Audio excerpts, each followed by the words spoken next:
or it could be in Ireland in Croke Park. That holds a lot of people, and then it could be at Wembley. You never know. One thing you've both got in common: you've both got a win over Klitschko. What was your take on the way he done it? It was exciting for a boxing fan, but not so good for an actual boxer, taking loads of punishment, getting bounced off the canvas.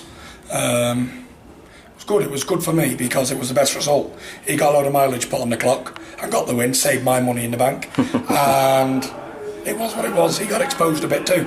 Everyone knows he's not irresistible now because he can be sparkoed. Were you surprised that he managed to make it through that round? Not really, because Klitschko let him make it through the round. Klitschko let him off the hook and started boxing. I don't know what he was doing. AJ never threw a punch for 3 rounds, and he was wobbling on his legs like that. And Klitschko was just looking at him like, should I knock him out or not? I think he kept looking at Eddie like that. Should I do him, Eddie? And he was like, golden goose, golden goose. If he still had the great trainer Stewart in his corner, do you think he would have been out there and finished that fight? Yep, for sure. His brother told him not to knock him out because don't rush in, he said. He'll get tireder and tireder, but he was wrong. He recovered and he got second wind and knocked him out. Best thing for the big Ukrainian man too. Get up there.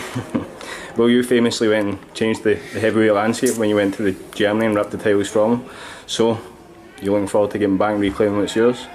To be honest, the title, like I said, the titles don't mean anything to me. No, they don't. The only thing that means anything is a Ring Magazine belt, which I hold. And that's the belt of all belts. That's the holy grail in boxing. That's the Bible of boxing. Yep. So, and I hold that belt. So, that's the only one I'll be paying for, sanctioning fees. And it's the only one that I will be interested if I win or lose. The rest of them, forget about it.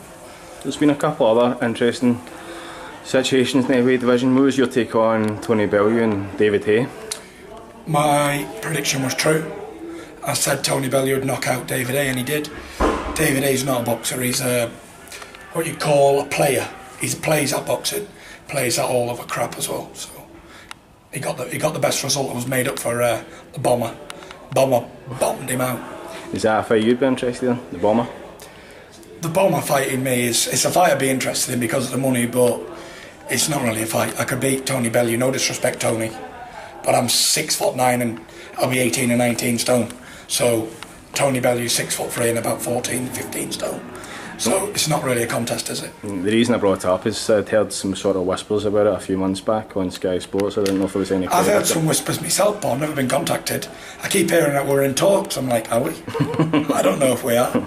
But listen, Tony Bellew's not on my radar because, for one, he's a cruiserweight, and he did knock out David Haye, but David Haye is only cruiserweight too. So he is the best cruiserweight around.